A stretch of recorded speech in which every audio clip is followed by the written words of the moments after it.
professor Marco, eu já agradeço antecipadamente por aceitar o nosso convite, né? Então, a gente está aqui num webinar do grupo de pesquisa em governança corporativa, compliance e auditoria, e essa é uma ação de extensão específica chamada Retomada Empresarial, Cooperação por Acesso a Crédito Pós-Enchente no Rio Grande do Sul.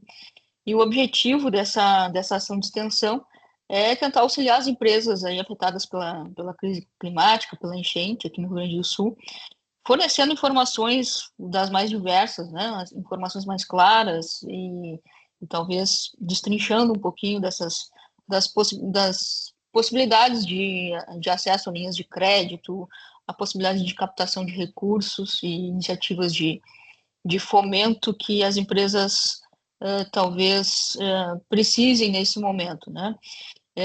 Então, a gente está aqui com uma equipe que faz parte do grupo de pesquisa e faz parte também dessa ação de extensão.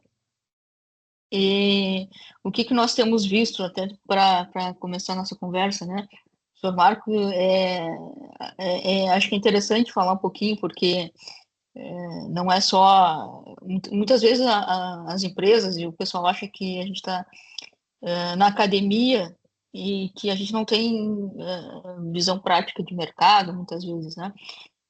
Então, o professor Marco, mestre, doutor, aí, com um currículo bastante amplo na área de finanças, se até quiser te apresentar direitinho depois, Marco, mas com muita experiência de mercado, né? Experiência em gestão de carteiras, em investimentos. Então, a ideia é que a gente possa trocar algumas ideias nesse sentido, porque conversando com alguns empreendedores e principalmente com muitos contadores, o que a gente percebe é o seguinte, que as linhas de crédito principais, que são essas do BNDES para as empresas, por mais que as empresas estejam afetadas pela enchente, elas não têm um acesso a esse crédito de uma forma tão fácil, né? Hoje eu estava vendo alguns relatos de empresas que estão na chamada mancha, né, na linha ali da enchente, e que foram atingidas não conseguiram acesso. E, e aí temos essa situação, né, porque o que a gente escuta de relato nesse sentido de que, de certa forma, vem um recurso e parece que esse recurso, de certa forma, se esgota, né, de uma forma muito rápida e ele não chega no ponto que deveria, né? Não chega lá nas empresas, muitas vezes, e principalmente nas empresas talvez de pequeno e médio porte. Mas, enfim, então, nesse sentido, a gente pensou em fazer essa abordagem aqui para que a gente consiga discutir um pouquinho se existem formas alternativas para captação de recursos, né?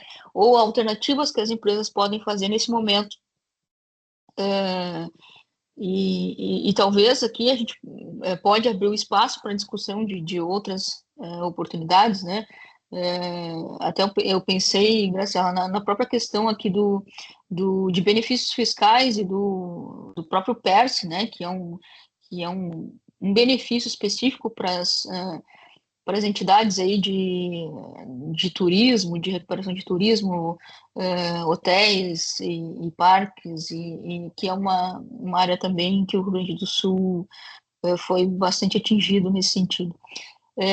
Mas, enfim, a nossa conversa aqui hoje com o professor Marco é nesse sentido de que ele possa nos trazer uma luz, né, para as empresas nesse aspecto.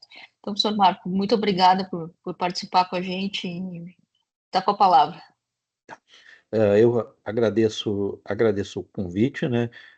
Eu vou falar rapidamente, sem querer, um pouquinho do meu currículo, só para, em cima desse gancho que a professora Letícia falou, da nossa preocupação de ter um pé na academia, de pesquisar, fazer ações de extensão e também ter um pé no mercado.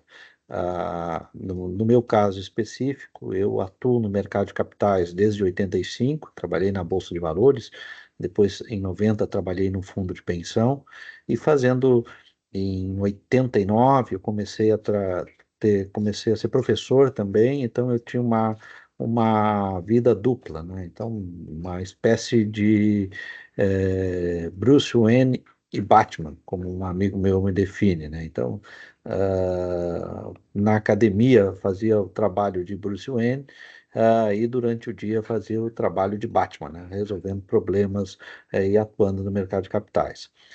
Então, a minha experiência com estrutura de capital, com estrutura de financiamento, é uma longa experiência, onde já na Bolsa de Valores, lá nos longínquos anos 85, 86, a gente trabalhou na criação da CRP, a Bolsa, junto com as entidades, as entidades de mercado aqui do Sul, mercado financeiro do Sul. A gente criou uma companhia chamada Companhia Rio Grandense de Participações, que tinha por objetivo fazer naquela época, Venture Capital, né? Nem sabia direito o que era isso, tá? Era ideia do saudoso Ali Burger, né, que capitaneou junto com a Fiergues, junto com a Bolsa, junto com a Federação, junto com as entidades, junto com a Gerdau, com a Ipiranga, todo esse povo capitalizou a Companhia Rio Grandense de Participação para avaliar projetos de risco, para avaliar projetos de alto risco, né, investir em empresas com potencial. Ah, Depois, vamos dizer assim, eu sempre tive um pé voltado para essas coisas, participei de vários IPOs, que é aquela farra de IPOs dos anos 86, que ninguém na mesa lembra disso, né? Mas eu participei daquela farra de IPO de 86, depois fui para o fundo de pensão trabalhar, e no fundo de pensão a gente se dedicou também a projetos de private equities, para desse tipo de projeto. O fundo de pensão que eu trabalhei foi pioneiro em investir em alguns projetos de private equity, alguns bem-sucedidos, outros não tão bem-sucedidos, que está dentro do jogo, é desse jeito que funciona essas coisas. Mas depois, já fazendo doutorado, na, já em 2000, na década de 2000, eu deixei de ser executivo, eh, saí para fazer doutorado, não voltei mais para ser executivo, criei junto com mais dois amigos uma gestora de investimentos, e essa gestora de investimentos se especializou num produto chamado fundos de direitos creditórios, que é basicamente voltado para pequenas e médias empresas em descontos de recebíveis. A gente já fomos pioneiros nisso, criamos essa que se acabou se tornando a maior gestora de fundos de direitos creditórios do Brasil, independente, com 16, hoje tem atualmente 18 bi sob gestão, basicamente em fundos de direitos creditórios. Estruturei vários fundos de direitos creditórios no Brasil. Em 2015, eu vendo a gestora e passo a atuar como consultor de investimento e me dedico mais, basicamente, à vida acadêmica, cada vez mais à vida acadêmica, até que em 2018, acidentalmente, faço o concurso para a URGS e, por sorte, acabei passando e hoje tenho a minha vida mais dedicada à academia e dando alguns palpites ainda em alguns conselhos e em alguns comitês de investimento que eventualmente me chamam para algumas family offices que me chamam. Então, essa é a minha trajetória, vamos dizer assim, eu falo dela para contar um pouco da minha experiência e dessa luta de estrutura de financiamento das empresas.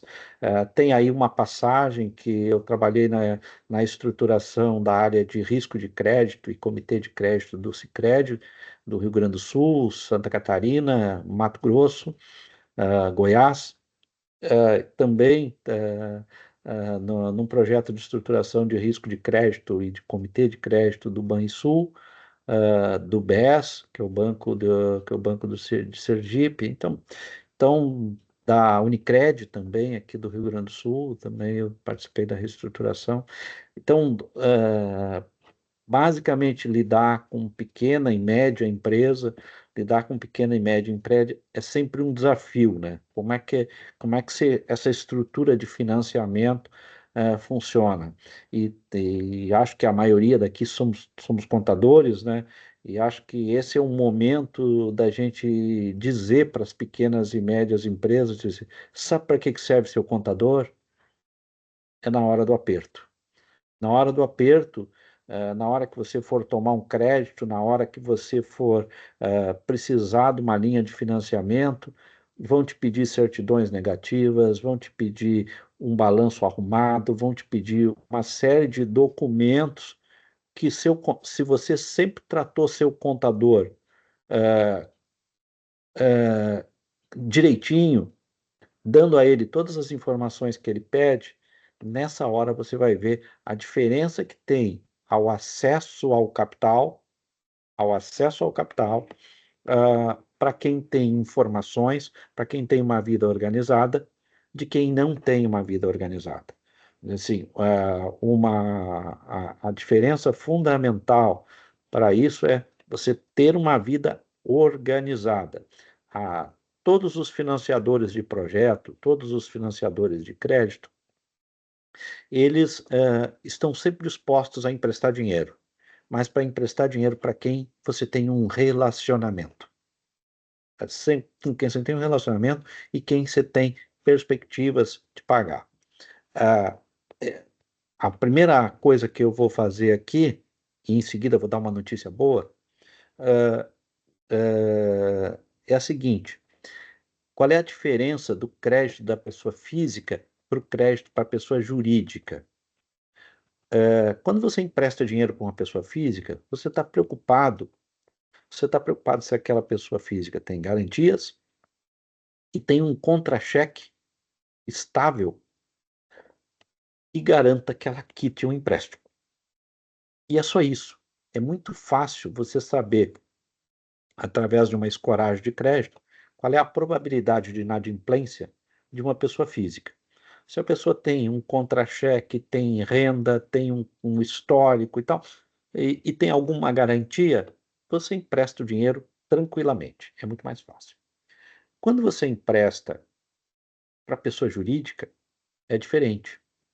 Você está emprestando dinheiro para alguém, que esse alguém vai usar esse dinheiro para gerar caixa, e o caixa gerado com esse empréstimo tem que ser gerido de uma maneira tão eficiente que seja capaz de pagar o empréstimo e ainda sobrar algum resultado de lucro. Então, quando você empresta dinheiro para a pessoa jurídica, você está avaliando bem mais do que garantias, você está avaliando bem mais do que capacidade, do estoque de capacidade de pagamento. Você está avaliando o fluxo. Você está avaliando o fluxo que essa pessoa, o que que ele vai fazer com esse dinheiro. Então, quando eu treinei gerentes de crédito a emprestar dinheiro, a primeira coisa que eu dizia para eles é: a primeira pergunta que vocês têm que fazer para o empresário é o que ele vai fazer com o dinheiro. Para que que você está dando dinheiro para ele?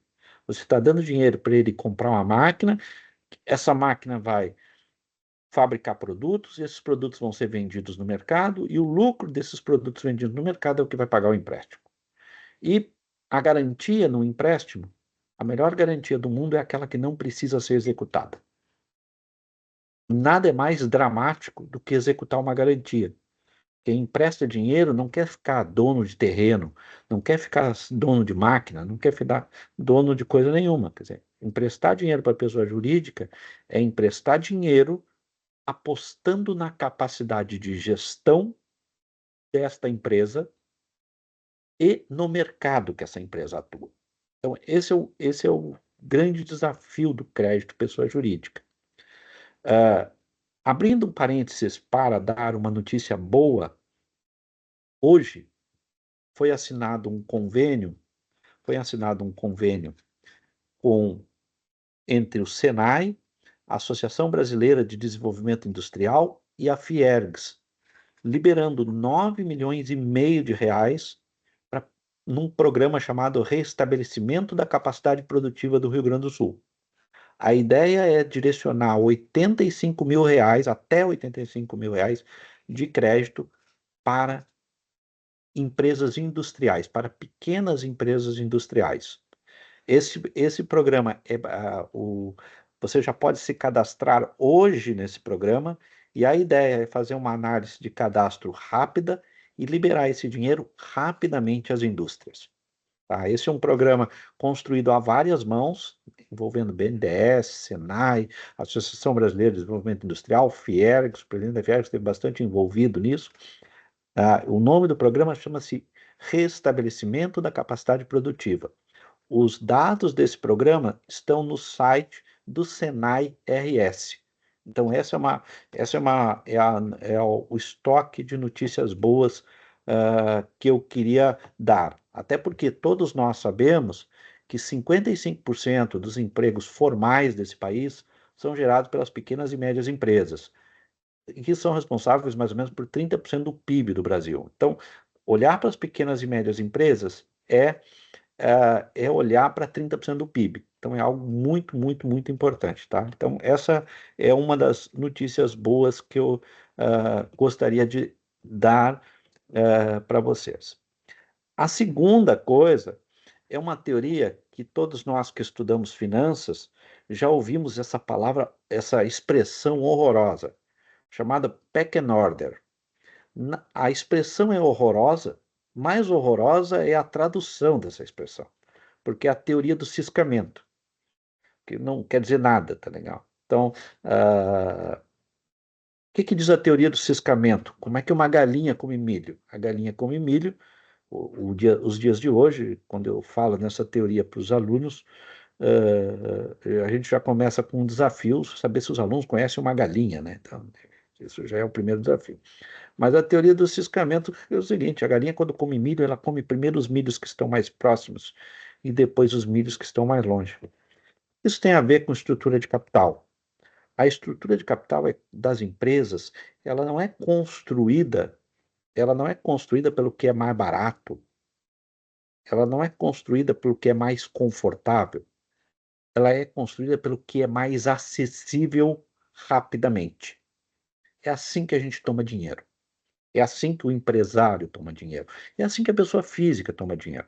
Se vocês pararem para pensar, perguntar onde é que o brasileiro está altamente endividado? No cartão de crédito e no cheque especial. São as duas fontes mais caras. Mas por que ele está endividado nisso?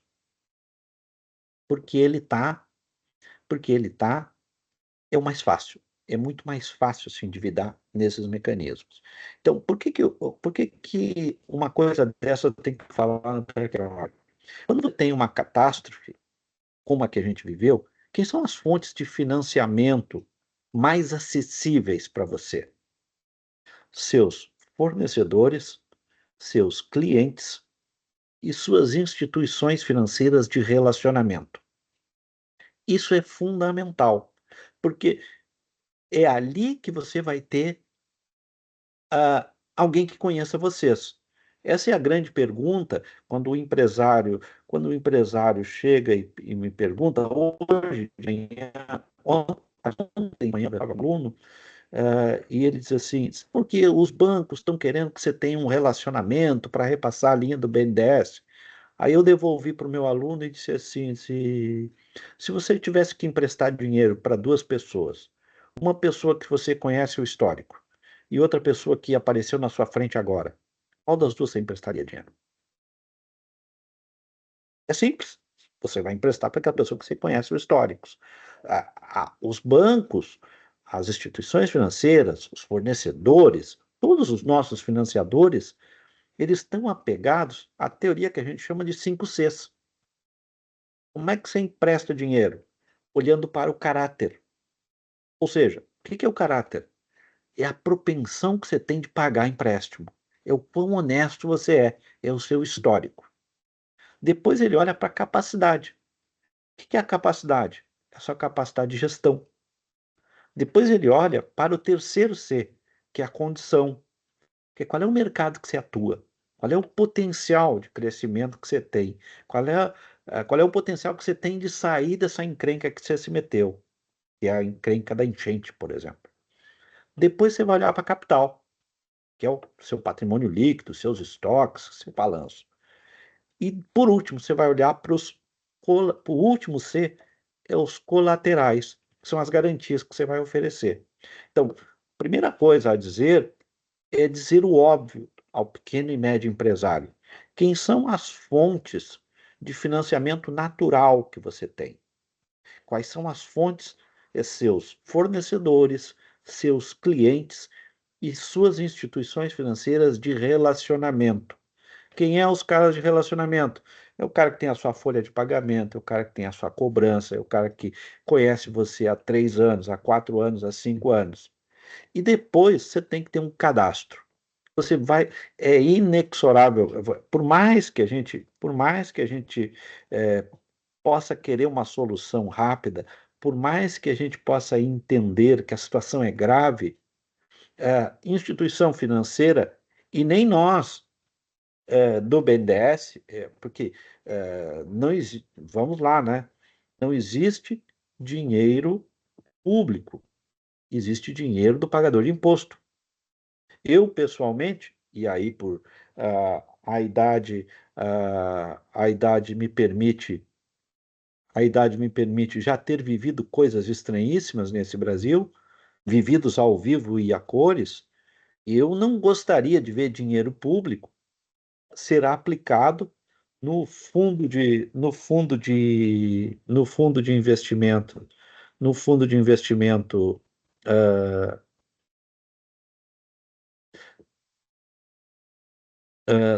de investimento do Nordeste, no fundo de investimento do Nordeste, no fundo de investimento da Amazônia, onde você pegava dinheiro de incentivo fiscal, repassava para empresas, em que para aprovar o projeto era fotografias, pronto. Então se aprovava o projeto com fotografias. E as empresas nem existiam. Então, mesmo o dinheiro do BNDES, que está sendo aplicado nas pequenas e médias empresas, eu sempre convido os empresários a refletir assim: você gostaria que pegasse o seu dinheiro como pagador de imposto e emprestasse sem critério para uma empresa ali na frente? Claro que não, né? Claro que não. Mesmo o dinheiro do BNDES, ele tem que ir com critério. Por quê? Porque senão vira uma verdadeira casa da mãe Joana. Nós vamos sair distribuindo dinheiro e nunca mais vamos ver esse dinheiro de volta. Então, isso precisa ser compreendido. Como é que você acessa dinheiro do BNDES? Você acessa o dinheiro do BNDES se você tem o mínimo de histórico e de reputação em crédito. Mas a pequena e média empresa sofre, eu estou devendo imposto, Não, a enchente, a enchente não é o que gerou o seu problema. O seu problema vem de antes. Porque se você tem um histórico em que você vem funcionando bem e aconteceu uma catástrofe, e eu vi isso acontecer com 2 ou 3 empresas que foram altamente alagadas, ah, e que estavam absolutamente limpas, chegou no dia seguinte, ele entrou com um pedido de financiamento, mas teve o pedido de financiamento aprovado, e mais, antes de ter o pedido de financiamento, ele pegou o telefone, ligou para os principais fornecedores, ligou para 3 ou 4 clientes que ele tinha e antecipou o pagamento de faturas para o lado do cliente e postergou, ganhou prazo com os fornecedores. Por quê? Porque a gente que estava do relacionamento. Então, a, se eu tivesse que falar alguma coisa ao pequeno e médio empresário, procure seu banco de relacionamento. Procure seu banco de relacionamento. Mas só procure ele depois que você conversar com seus fornecedores e com seus clientes. Com quem você conversa todo dia, com quem você tem um relacionamento. Com quem você tem um relacionamento. Segundo, se não se organizou ainda, se organize. Seu contador serve para que você seja organizado. Seu contador serve para essas horas, para que você seja organizado. Depois procure uma instituição financeira do seu relacionamento. E aqui também, até por conhecer bastante esse mercado, existe mecanismos, um fundo de direitos creditórios, os famosos FDICs, são o que são as factorings modernizadas. Então, só contando um parênteses, no governo Fernando Henrique, uma daquelas. Não, minto, antes ainda, no governo Sarney, um daqueles ministros, e os governos sempre têm os ministros voluntariosos, né, que tem muitas ideias rápidas. Um ministro disse assim, né? Vamos acabar com a agiotagem no Brasil, vamos acabar com as factories. E minutou uma medida provisória proibindo as factories no Brasil. Na mesma hora, o Sebrae, a Federação, a Fiesp, foram para o governo dizer, pelo amor de Deus, não acabem com as factories. Se você acabar com as factories, você vai acabar com uma fonte de financiamento para pequena e média empresa importantíssima. Porque o que a factoring faz? Ela desconta duplicatas. E descontar duplicata é um instrumento de capital de giro importantíssimo. Nos anos 2000, a legislação não só não acabou com as factories, felizmente, como modernizou as factories. E ao modernizar as factories, ela criou um instrumento chamado Fundos de Direitos Creditórios, que é um mecanismo que permite que as factories operem como mini bancos, conseguindo captar dinheiro de investidores e emprestar dinheiro via desconto de duplicatas. Hoje, esses fundos estão à disposição de qualquer um de nós, investidores, pessoa física, para a gente comprar. Obviamente que não é qualquer instituição financeira que vende esses fundos de direitos creditórios. Por quê? Porque é uma enorme concorrência com as instituições financeiras tradicionais, porque os fundos de direitos creditórios não pagam IOF nas operações de crédito. Então a operação chega a ser bem barata. E aqui vem uma coisa importante. Se você procurar um fundo de direitos creditórios, eles têm uma operação tradicional de desconto de duplicatas e tem uma operação chamada fomento mercantil. O que é o fomento mercantil? É um instrumento de financiamento que você toma uma linha de crédito para comprar matéria-prima, produzir, vender, e aí depois que você vende, gera as duplicatas, você entrega as duplicatas, você entrega a garantia depois que você vendeu o produto. Então, nesse momento em que a gente vive, uma operação de fomento é extremamente importante para dar fôlego de capital de giro para as empresas voltar a produzir.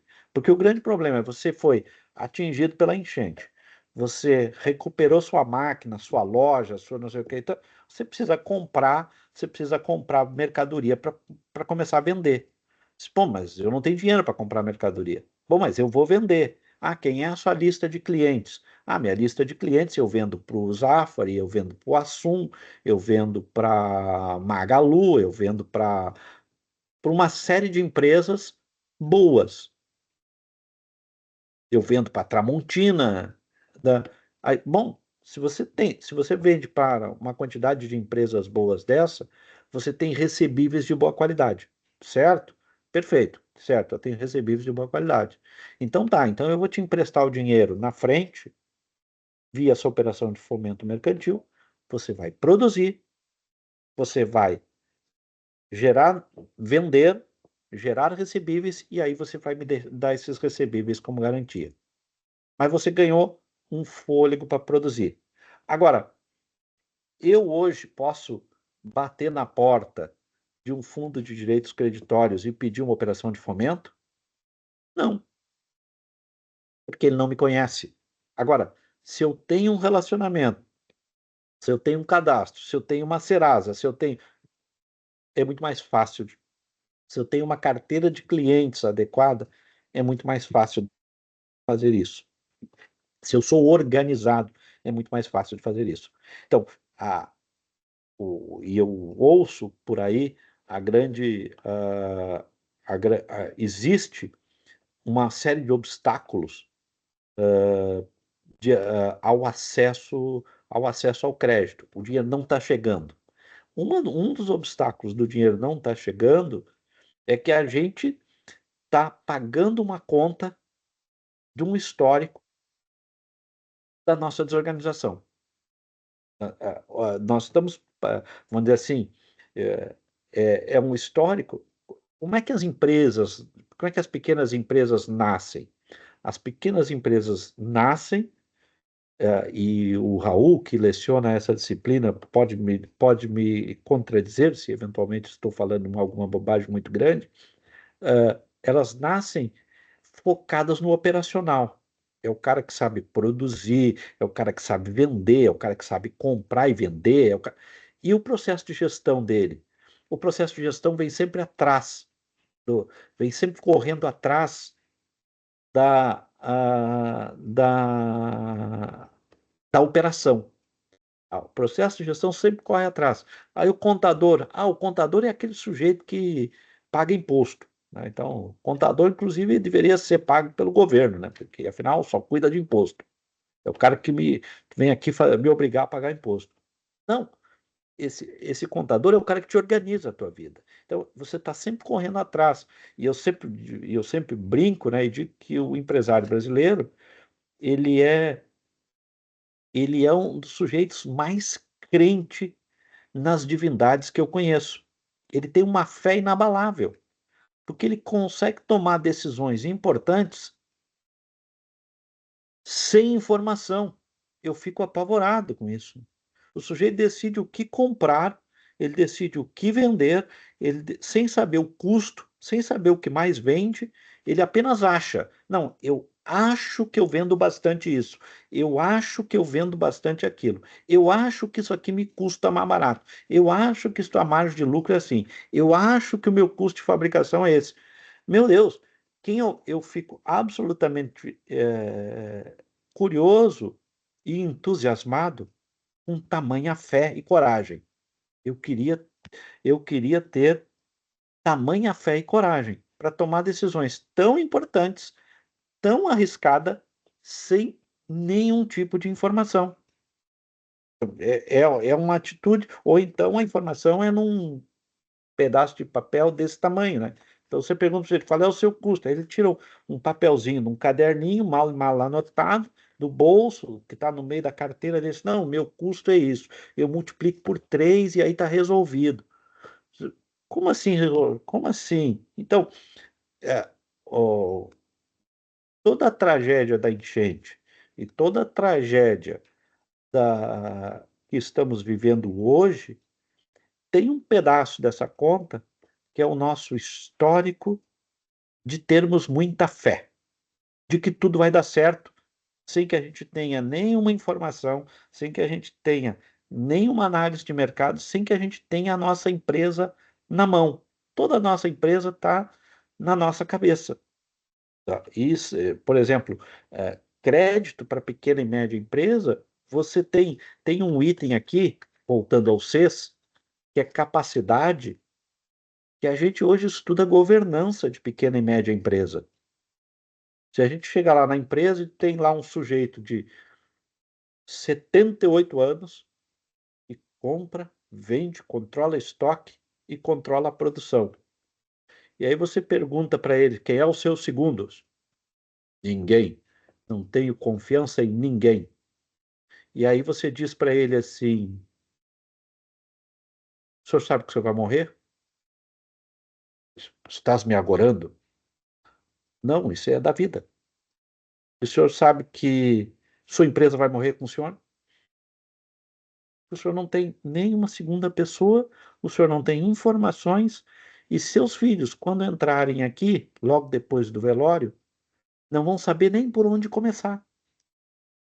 Porque o, o balanço é de faz de conta, o fluxo de caixa é de faz de conta, os custos é de faz de conta, os estoques é de faz de conta, todos os números são de faz de contas.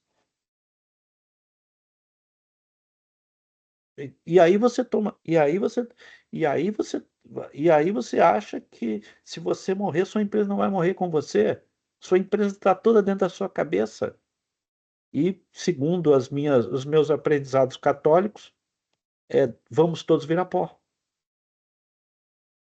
E não adianta você chegar o herdeiro chegar na frente do túmulo e dizer: me diga o que for fazer agora. Dali não vai vir nada. Talvez em sonho venha alguma coisa e tal, tal. Mas não. Nós somos muito, muito, muito crentes. Então nós tomamos decisões importantes acreditando na força divina e não em informações. E aí, nesse momento em que você vai precisar do quê? Que alguém você vai precisar contar a sua história para alguém e mostrar evidências de que a história que você está contando é de verdade. Sabe quem é que ajuda a contar essa história? O contador. O contador ajuda a contar essa história. E aí nós botamos culpa no BNDES ou no banco que está repassando o BNDES. Diz, não, eu preciso analisar o cadastro. Só que o banco precisa de cadastro. O Banco Central exige que ele olhe o cadastro. Porque se ele tiver um cadastro ruim, ele vai classificar isso lá num item chamado item H de score de crédito e vai ter que fazer uma provisão de 100% daquele crédito que ele deu. E para uma provisão de 100%, ele tem que pegar 100% de capital para proteger isso. Então, e o banco não vai fazer isso. Banco, atenção, e isso eu levei um certo tempo para convencer a Unicred e o Sicredi, que eles eram cooperativas de crédito e não ONGs. Tinha gente que achava que aquilo era uma ONG, tá? Que você poderia por aí saindo ah, dando dinheiro para qualquer um por um prazo infinito e que no final tudo se acerta. Afinal, a cooperativa, somos donos da cooperativa. Não, não é isso. Se vocês fizerem isso, vocês vão ser presos. A cooperativa vai quebrar, o Banco Central vai executar os bens dos diretores e conselheiros da cooperativa, e você vai se incomodar com o Banco Central. Então, uma cooperativa precisa ser cuidadosa ao emprestar dinheiro. Que emprestar dinheiro, qualquer um empresta. Se a gente colocar botar ali num dia como hoje, é difícil, aí a gente pega já que eu tenho um orientando de mestrado, e é para isso que serve os orientandos de mestrado, né, Eduardo? Se botar uma cadeirinha ali, né, na esquina da João Pessoa, ali com aquela rua ali do lado, ali, que eu esqueci o nome, né, botar um mestrando sentado ali, com uma plaquinha. Empresta esse dinheiro sem garantia e sem comprovação de renda, quanto dinheiro a gente passa ali? Mesmo num dia chuvoso e feio como o de hoje. Nós passamos uns 10 milhões de reais ali. Em seguida vai ter uma fila de gente tomando dinheiro. Só que crédito é o seguinte, você tem que emprestar e depois tem que voltar o dinheiro. E tem que emprestar e depois tem que voltar. Então, a gente que está do lado de cá, a gente diz assim, banco é um sujeito que te empresta um guarda-chuva quando faz sol e te toma guarda-chuva quando está chovendo. Não, é que o principal instrumento de crédito é o relacionamento, é o histórico. É o histórico de relacionamento vai fazer com que você empreste dinheiro. Então, eu falei na, nesse programa do Senai, falei nas estruturas de fomentos, na estrutura dos FDICs, que são mais baratos que seu banco. Agora, o que você precisa fazer isso? Bom, você precisa levantar-se da cadeira e olhar para o entorno. Às vezes ficamos muito bitolados com o nosso dia a dia. Essas são duas operações interessantes.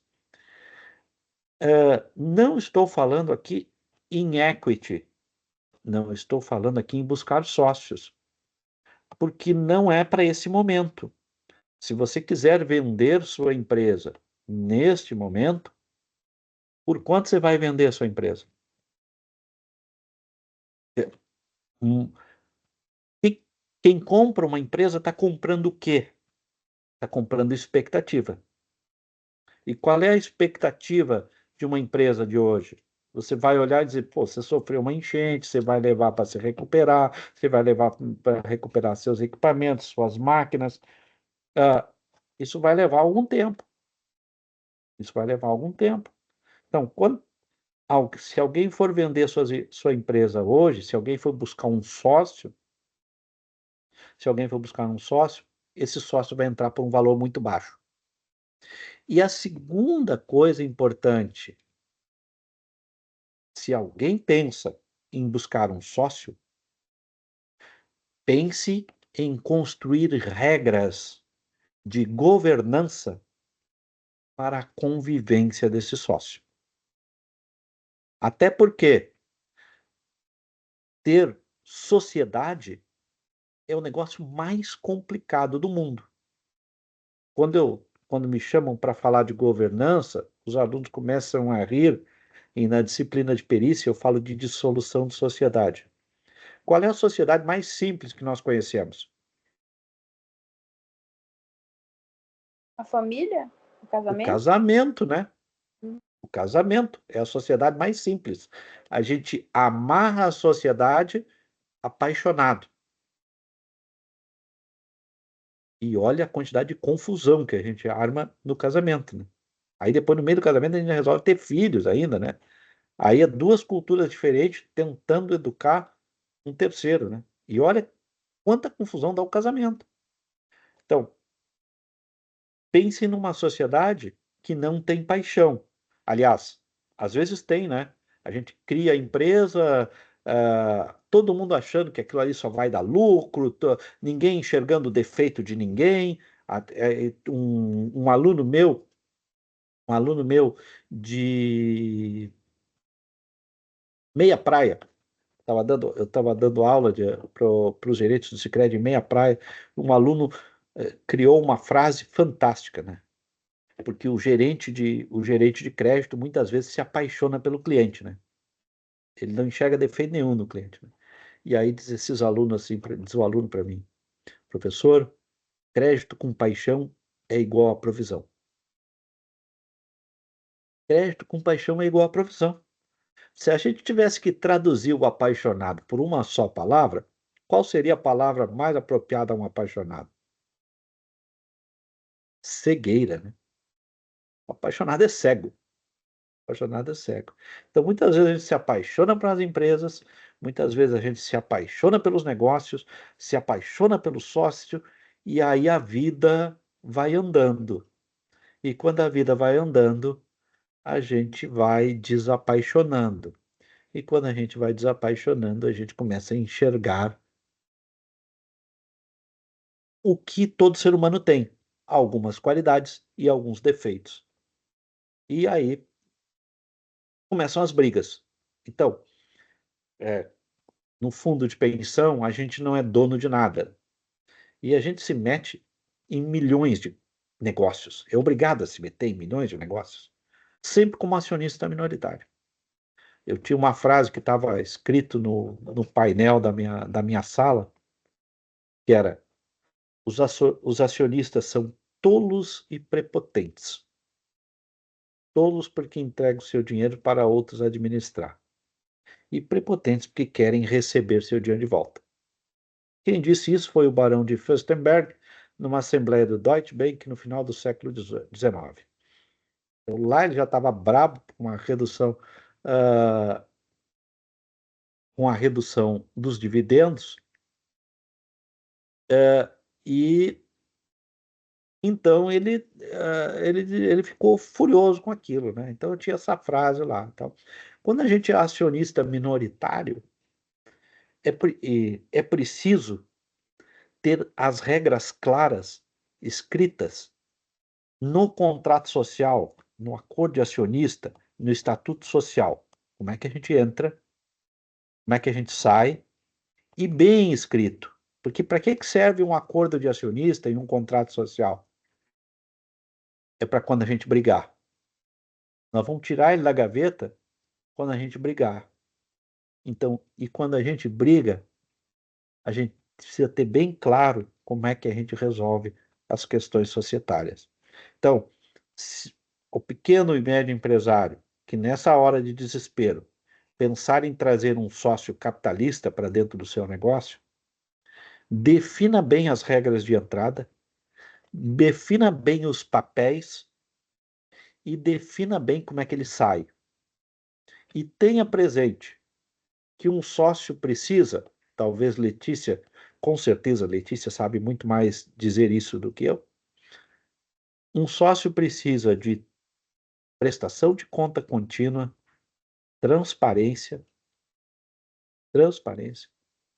responsabilidade corporativa e equidade. Então, para 99,9% das brigas acontece quando a gente desrespeita um ou todos desses princípios.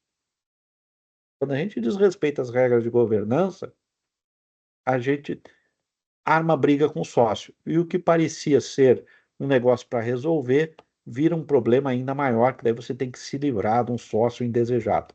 Nada é mais traumático do que se livrar de um sócio indesejado.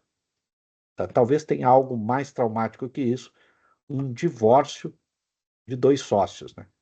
Quando marido e mulher são sócios da empresa e resolvem se divorciar, porque daí você tem as questões conjugais misturadas com as questões empresariais. Aí se transforma numa novela mexicana cheia de emoções, né? Então,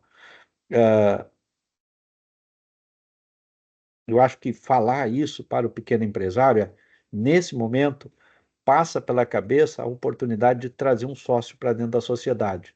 E normalmente a gente busca sócio num churrasco, busca sócio entre os amigos.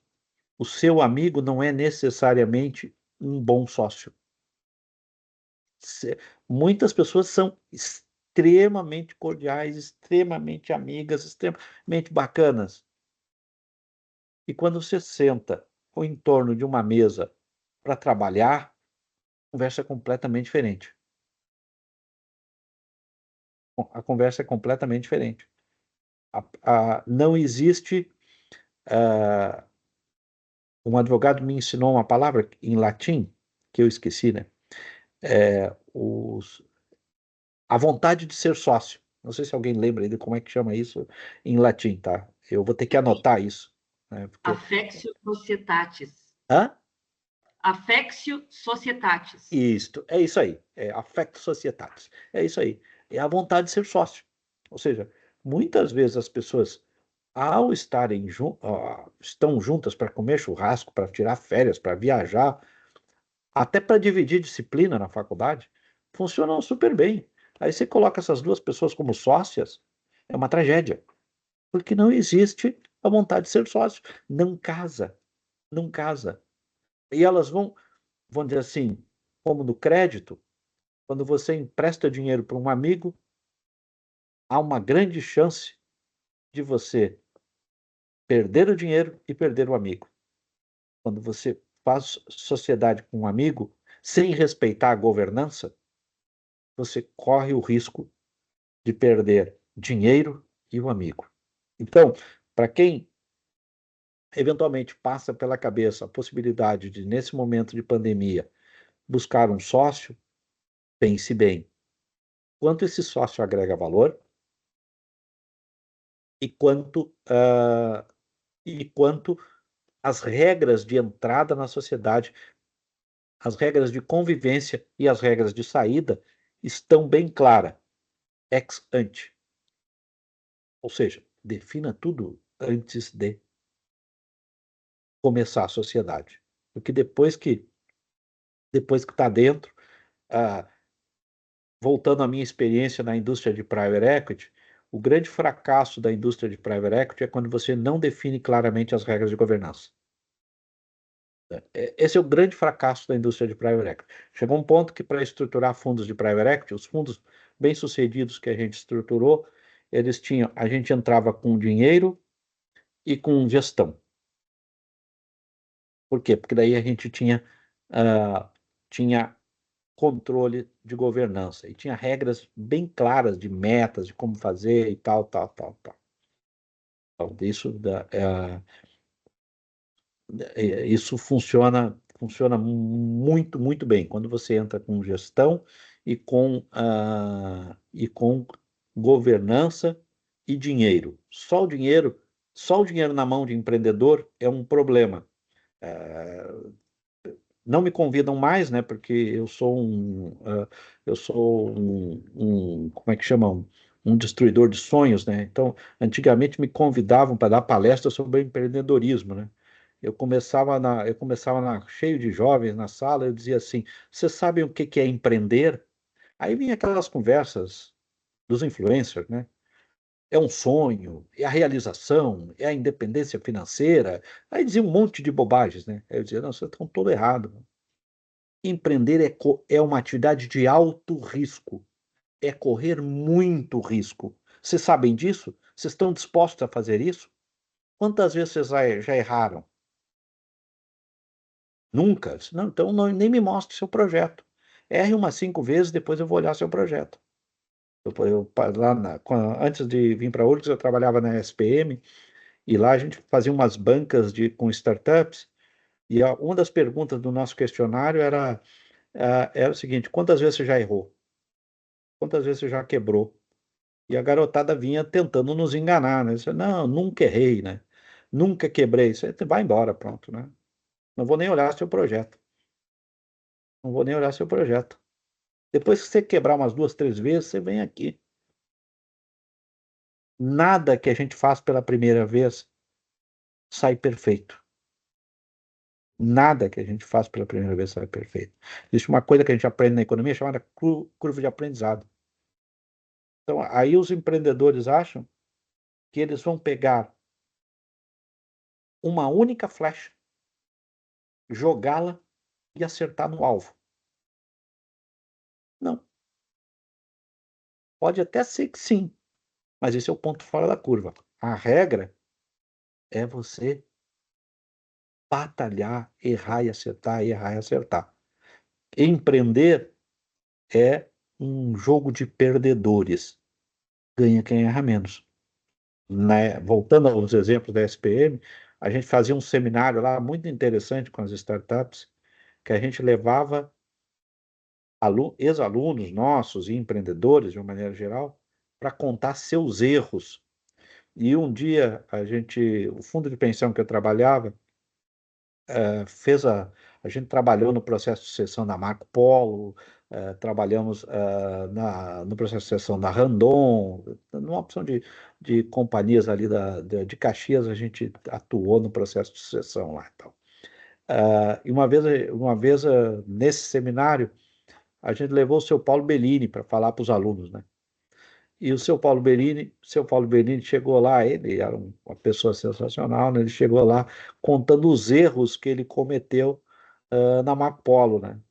Talvez uma das poucas vezes que eu vi os meus alunos mal educados, que não sabiam respeitar os palestrantes, ficar quietos, né? Então, os alunos ficaram quietos, não saíram, ouviram o seu Paulo Bellini, e a gente foi lá, e ele contando os vários exemplos, quando ele achou que podia fabricar caminhão, e aí resolveu importar motores de caminhões dos Estados Unidos, aí a companhia nos Estados Unidos quebrou, aí ele trocou a companhia, aí teve uma desvalorização cambial no Brasil, o motor dele ficou inviável, ele contando. Ele disse assim: vocês olham a Marco Polo hoje, diz que a Marco Polo é um sucesso, né? Mas desse sucesso teve várias idas e vindas e vários erros que a gente cometeu dentro da companhia, erros de estratégia que nos custaram muito dinheiro e muitas vezes a possibilidade até de falência da companhia, né? Então, empreender é isso, né? Então, buscar sócios é algo que precisa muito cuidado nas regras de entrada, de convivência e regras de saída. Enfim, eu vou parar por aqui e Sim, deixo vocês me provocarem.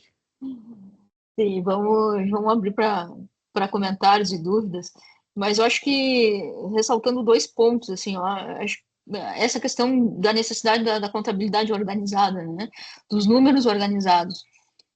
Qualquer um vai pedir isso, né? Se eu vou precisar de uma linha de crédito, eu preciso mostrar meus números, preciso mostrar o impacto que a gente teve na minha contabilidade precisa mostrar a própria expectativa de resultado futuro que a gente fala, né?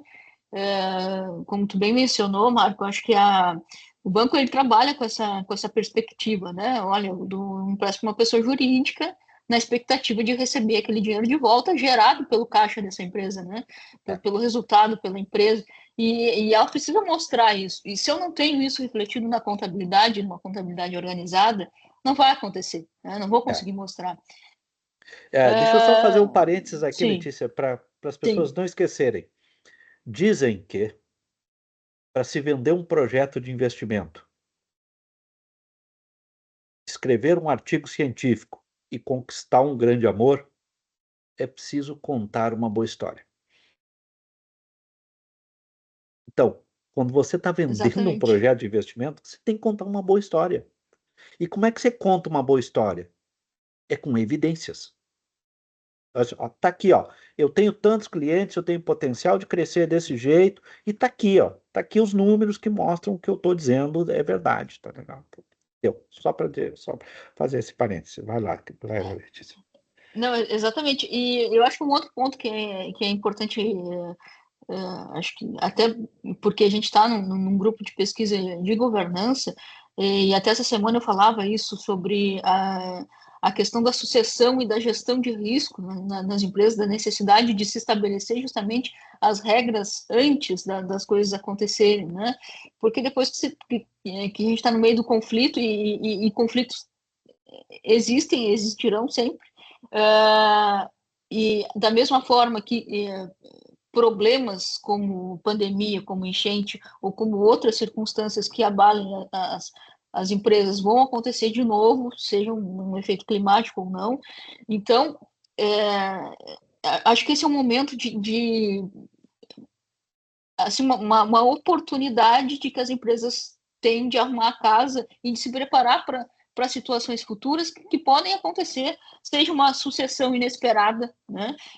Um fundador ali que achava que era eterno e daqui a pouco a sucessão precisa acontecer e a empresa não estava preparada para isso. Então, talvez esse seja o momento de parar e organizar a casa, o momento de definir acordo de sócios, que muitas empresas não conhecem acordos de sócios, e é um documento principal de estabelecer regras e relacionamentos de uma empresa, e mesmo uma empresa pequena. Então, quando a gente fala isso, parece que a gente está falando de empresa grande, e não é. A partir do momento que eu tenho duas pessoas, dois sócios, eu já tenho que estabelecer um acordo de sócio para estabelecer as regras, porque os pensamentos, as crenças, os valores são diferentes. E se eu não estabelecer regras para isso, vai dar problema. É certo que vai dar problema. Ainda com acordo de sócios, ainda estabelecendo uma estrutura de governança, ainda estabelecendo uma série de mecanismos de proteção, os problemas vão acontecer. O fato é que umas empresas podem estar mais preparadas do que outras, né? E muitas vezes é importante enxergar, justamente nesses momentos em que o calo aperta, que a contabilidade, a governança, ela não é necessariamente um custo, ela não é um problema, ela pode ser uma solução, né? E pode justamente tirar as empresas de uma rota de insucesso, de falência, justamente porque ela estava preparada, seja para acessar um crédito, seja para talvez trazer um novo sócio, aí, se fosse o caso, né? Mas é importante essas questões. E um outro ponto é justamente. Antes de tu passar para o outro ponto, deixa eu Tá, fazer uma observação importante aqui. Plano de contingência, tá? Eu acho que plano de contingência. Todos nós devemos ter plano de contingência. Todo empresário devia ler um livro chamado The Black Swan. The Black Swan diz que o que muda o mundo são os pontos fora da curva, é de um matemático chamado Nassim Taleb, e dizendo que todos nós temos que estar preparados para aqueles eventos que têm baixa probabilidade de acontecer, mas têm alto impacto nas nossas vidas. Eu vou dar dois exemplos. Uma pequena empresa, uma empresa relativamente pequena, uma média empresa, do Vale dos Sinos, quando o câmbio estava ladeira abaixo, ali por volta de 2006, 2005, 2006, o cara começou a fazer alavancagem de câmbio, empresa exportadora fazia muito isso, fazia alavancagem em câmbio, achando que estava fazendo hedge. Tinha vários erros aí, mas eu vou ficar só nesse para devolver a palavra para a Letícia. E daqui a pouco, em 2008, o câmbio da noite para o dia subiu. O empresário fez uma reunião com os funcionários dizendo que ia passar por apertos, por dificuldades, porque aconteceu algo inesperado. E aí um funcionário do chão de fábrica olhou para ele e disse assim, vem cá, o senhor não tinha um plano B se tudo desse errado? E ele me contando isso, porque eu estava lá justamente dizendo, vem cá, você tem que ter um mecanismo de proteção de risco, quem opera com derivativos tem que ter um mecanismo de proteção de risco e tal, tal, tal, tal. Aí diz ele, tudo que o senhor está me dizendo, um funcionário fez eu cair na real. Um funcionário do chão de fábrica olhou e disse, vem cá, o senhor não tinha um plano B? Para que se tudo desse errado, alguma coisa, para salvar a companhia? Esse é um exemplo, então você tem um plano de contingência, é algo muito importante. Nos meus tempos de executivo, eu tinha uma ligação muito forte com o Pactual, né? BTG, Pactual, com o Pactual na época. Tá? E o banco sempre teve um medo, até porque está num lugar bastante seguro, chamado Rio de Janeiro, né? Do Esteves ser sequestrado, né? Então o banco tinha um plano de contingência caso o Esteves, que banqueiro não paga as regras de governança aplicada no conselho, diz que não se paga resgate para sequestro de banqueiro. Isso é definido em conselho. E sempre tinha um plano, né? Se o Esteves for sequestrado, eventualmente o Esteves vai ser morto, porque nós não vamos pagar resgate, né? Então tem que ter um plano para reerguer o banco e tal para tocar o banco caso o Esteves, que é o principal executivo, o principal mentor do banco, sofra alguma coisa. Em 2015, em novembro de 2015, o Esteves é preso por conta daquelas operações de Lava Jato e outras coisas assim. E aí o banco coloca em prática o plano de contingência, que e todo mundo acreditava que o banco fosse quebrar. Até porque o banco sofreu, da noite para o dia, o banco sofreu 22 bilhões de reais de resgates. Mas o banco tinha um plano de contingência. Fez uma reunião rapidamente, trocou o presidente do conselho, chamou um presidente de fora, reergueu rapidamente com as linhas de liquidez, de socorro que o banco mesmo tinha para um problema de contingência, e o banco não quebrou. Ele não quebrou porque tinha um plano de contingência. Então, nós, enquanto empresários, nós, enquanto gestores, como CEO, somos obrigados a ter um plano de se tudo der errado, o que é que eu faço? É quase um dever de governança fazer isso. Então, por isso que gestão de risco e governança estão cada vez mais próximos. Eu, Letícia. Prometo não interrompê-la. Não, é exatamente isso. Acho que a outra questão, só que eu queria mencionar, é esse caminho que é bem interessante que tu trouxe, que é justamente olhar para dentro, né, para os teus financiadores mais diretos, assim, né? Tentar a negociação fornecedor, cliente, e isso às vezes, acho que como tu bem mencionou, o caminho às vezes um pouco mais complicado do que propriamente ir no banco e conseguir um crédito, né? Mas é uma alternativa que é bem interessante e talvez até de um custo mais baixo para as empresas. Então, eu queria aproveitar e abrir a palavra aqui para o pessoal, não sei se Raul, Beatriz, querem fazer algum comentário aqui sobre esses pontos aqui que o professor Marco mencionou. Olá, professor, tudo bem? Tudo bom, Raul? Como é que tá? Estava me escutando? Eu fiquei Tá assim... respirando, Raul? Tô Respirando? bem, Tá tô bem, bem. tá bem. Apesar o sujeito que era acostumado com umidade do ar de Souza, né? Tá com essa umidade do ar, né, eu fico preocupado, né? Então, Mas eu prefiro sofrer no frio do que no calor, professor. para tu ver que tem gosto para tudo nessa vida. É só evidenciar o desafio que os contadores têm atualmente, né? Eu acho que dos princípios contábeis, o da entidade é um dos princípios mais desafiadores para o contador, porque principalmente na questão da dificuldade da separação da propriedade e controle, né? Como o senhor evidenciou, né? Os gestores principalmente de micro e pequenas empresas, eles não têm essa visão mais panorâmica, né, de ter uma visão a médio e longo prazo, e muitas vezes eles dão prioridade ao operacional. E o contador muitas vezes sofre com isso, né? E aí eu queria saber a opinião do senhor frente a essa dificuldade até de conseguir reunir demonstrativos contábeis, relatórios financeiros para uma situação como essa, né, de evidenciar e contar uma boa história, como o senhor se É, remeteu anteriormente. eu posso responder isso. Primeiro fazer coro e te elogiar demais, né, quando você fala do princípio da entidade. Realmente, o grande desafio para quem trabalha com pequena e média empresa é pensar no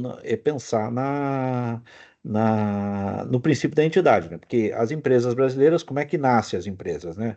O sujeito pega a mesa da sala, o computador do filho, a máquina de costura que estava parada na garagem, vai lá e monta uma empresa, né? A empresa vai crescendo, aí ele mistura, ele compra o carro para passear, ele compra no nome da empresa, a, a linha de crédito mais barata ele toma na pessoa física e coloca na empresa. Então, a empresa vai crescendo, crescendo, crescendo, crescendo, crescendo, crescendo, crescendo, e aquela bagunça, ao invés dele parar em algum momento para organizar aquela bagunça só cresce. Então, um dos grandes desafios é a gente botar na cabeça do empresário brasileiro que primeiro, ele precisa separar o princípio da entidade, o que é da empresa, o que é da pessoa física, da pessoa física. Esse é um dos desafios constantes do contador. O segundo desafio é mostrar para ele que existe uma diferença entre pro labore, que é o que ele recebe prestando serviço como gerente administrativo, gerente comercial, gerente de produção, gerente do raio que o parta, e o dividendo, que ele recebe como participação de lucro. Primeiro, porque ele nem sabe muito bem o que é lucro, né? Lucro para ele é a diferença é a diferença positiva do que entrou menos o que saiu. Pronto, isso é lucro, né? No caixa, no dia a dia. A grande maioria das empresas é administrada da seguinte maneira, né? Você olha para o caixa, né? O que entra e o que sai. Aí você tem um prego lá de contas a pagar e um prego de contas a receber, né? E ali essas três coisas é o que ele administra a companhia. Lucro é algo, para que serve o balancete que o escritório de contabilidade manda para ele? Serve para ele imprimir o extrato bancário, né? Ele usa o verso, né? Ele usa o verso para imprimir o extrato bancário. Hoje, como nem papel é mais, né, nem precisa isso, tá? Vai direto para a lixeira do computador. Então, ele não tem esse conceito, né? Esses conceitos são muito misturados. De fato, isso que tu fala, o princípio da entidade dentro da pequena e média empresa, ele é desafiador, quase às vezes intransponível, né? E a segunda coisa, vamos dizer assim, que você falou, eu vou contar um exemplo prático. Ah, eu talvez erre a precisão do tempo, talvez seja 2014, entre 2010 e 2014, em algum momento desses aí, a gente construiu um mecanismo, porque a SPM lá contratou a gente para fez um programa com o Sicredi e com o Banrisul e com a Caixa Federal para a gente treinar a parte de finanças corporativas da área de crédito. E aí a gente pegou lá, a escola nomeou lá 6 professores para dar aula de análise de balanço, fluxo de caixa, né? E os professores chegaram lá na Caixa Federal, no Sicredi, no Banrisul, aquele conceito de aula de análise de balanço que a gente dá em sala de aula. Pegue 3 balanços auditados, pegue os últimos 5 anos, que ainda é melhor, calcule os indicadores, confira quem é a auditoria e tal, tal. Depois da primeira rodada, todo mundo queria romper o contrato com a SPM, né? Porque os gerentes de crédito diziam assim, vem cá, para as empresas que eu trabalho aqui, se eu pedir um balanço, o cara não vai, ele vai me mandar embora da mesma hora, porque balanço para ele é uma mera coisa fictícia, tá legal? O que que a gente construiu? A gente construiu um instrumento muito cretino, mas muito eficaz. A gente construiu um balanço perguntado. Era um conjunto de perguntas em que o dono da padaria, o dono da lojinha, o dono da ferragem, o dono. Então tinha algumas regras assim. Tem que ser respondido à vista. Não pode deixar lá para o cara responder depois. Senão ele vai pensar. E aí vai pedir para o contador ajudar ele e ele vai forjar o questionário. Tem que ser respondido na hora e tem que ser respondido pelo dono da empresa. Aí o que que a gente fazia? Então tinha um conjunto de perguntas, quanto é que o senhor tem em caixa? O senhor tem um extrato bancário? Aí, anexe o extrato, me mande o extrato. Ah, quanto é que você tem de contas a receber? Onde está a sua cobrança? Qual é o seu estoque? Me mostra o estoque. Então tinha umas regrinhas assim que o sujeito ia respondendo as perguntas. E qual era o segredo disso? O segredo disso é de 3 em 3 meses, era obrigação do gerente repetir as perguntas. O que que a gente construiu com isso? A gente, mais ou menos a teoria do depoimento policial, né? Você faz as mesmas perguntas para o sujeito várias vezes. E aí tenta pegar as contradições dele. Então você olhava para o histórico, esse cara está me mentindo, pronto, né? Então, e aí você olhava algumas coisas, tá? Você ensinava os gerentes, tá? Eu, assim, vou dar só um exemplo, assim, das contradições que se pegava. Uma vez um cara pegou lá uma fábrica de compensado de obra, sabe esse compensado vermelho aí que a gente vê? Então o cara tinha uma fábrica de compensado, que tinha uma margem de lucro de 40%. Aí a gente olhou no comitê de crédito e disse, olha, a Duratex, a Eucatex, a Fibraplaque tem uma margem de 15%. Eles vendem um produto muito mais nobre do que compensado vermelho. Então esse cara está te mentindo. Então aí você ia criando um histórico no banco de dados e você ia cruzando. Então aí eles davam crédito lá para posto de gasolina, tinha uma cidade aí, talvez fosse Marau, acho. Eles davam muito crédito para postos de gasolina. Aí eu digo, tabulem todos os postos de gasolina da região. Aí tinha um posto lá que vendia a mesma quantidade de litros que a grande maioria e tinha uma margem de lucro muito maior. Não, esse cara está te mentindo, viu? Então a gente, com base na estatística e com base na experiência, a gente construía mecanismos, era estatística, experiência e algumas evidências. Pegava a declaração de renda do cara, pegava a declaração de renda da pessoa física. Então o cara dizia que a empresa dava muito dinheiro e ele era pobre. Tinha lá um Fusca, tinha lá uma bicicleta velha e tal. Não, então essa empresa não dá dinheiro, né? Se o cara não é rico na pessoa física, ele está dizendo que a empresa dá dinheiro e está pedindo empréstimo para a gente. Então a gente ia cruzando esses elementos cadastrais e numa espécie de quebra-cabeça doentio, tu ia montando uma ideia para dar um limite de crédito para o sujeito. Que normalmente esse limite de crédito tinha como parâmetro o faturamento que ele informava, para o governo, porque esse era o número que a gente sabia que era um número quente, porque isso ia doer no santo bolso dele para pagar imposto. Então o limite de crédito era por isso. E a capacidade de crédito dele você pegava evidências. Dentre as evidências malucas que a gente pegava, a gente criou um mecanismo para lancherias. Quem é que sempre dá nota? Coca-Cola. Então o cara dizia para nós, eu vendo lá, sei lá, 50x burger. Aí ele disse, não, manda tuas notas de Coca-Cola. O cara não entendia muito bem por que que a gente queria notas de Coca-Cola, porque a gente tinha noção de quanto ele comprava de Coca-Cola. Quanto ele comprava de Coca-Cola e quanto ele vendia de Coca-Cola, o gerente cruzava pelo estoque, e aí você diz, bom, se esse cara vende tantas Coca-Colas, se esse cara vende tanto de refrigerante, tanto de cerveja, tanto não sei o quê, todo mês, se ele compra todo mês é porque ele vende, porque não tem nada aqui dentro. Então ele tem um faturamento, essa quantidade de cheeseburger que ele diz que vende, de fato ele está vendendo. Então você criava alguns mecanismos para cruzar esses dados, que é a declaração que você entrega para o fisco, a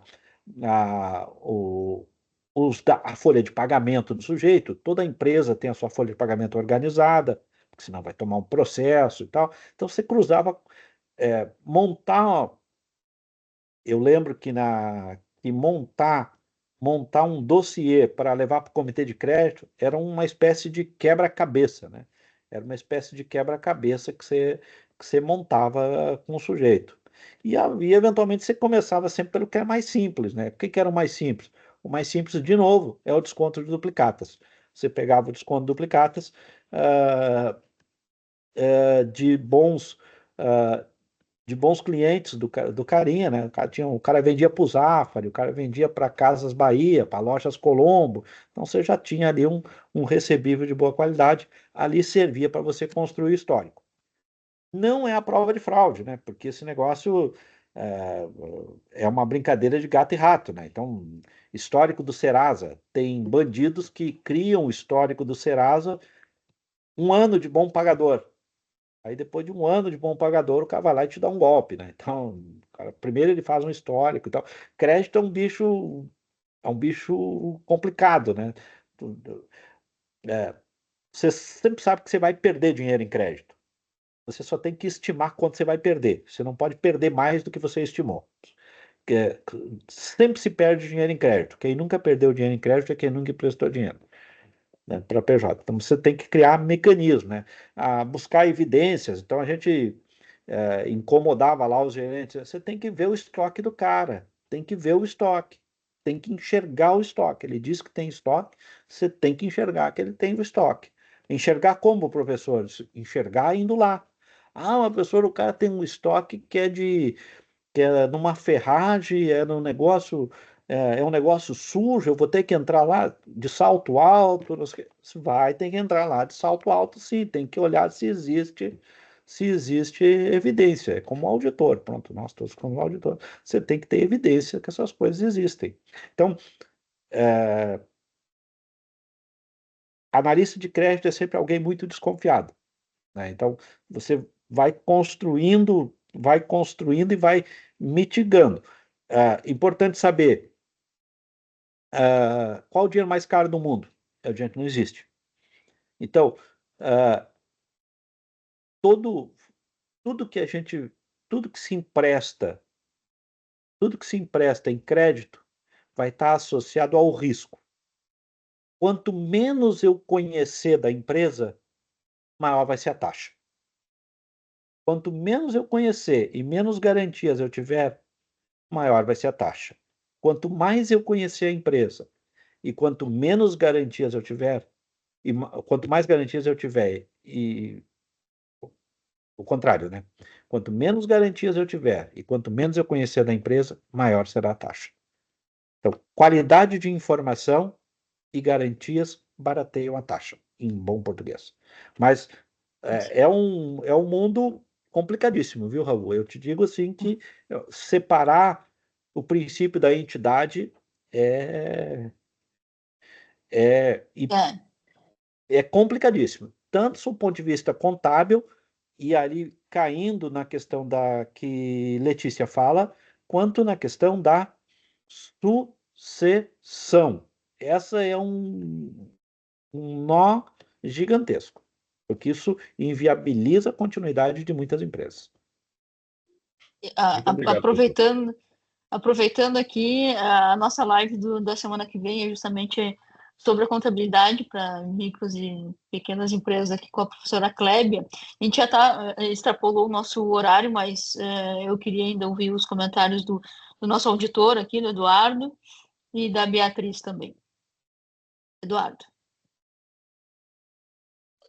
Boa tarde.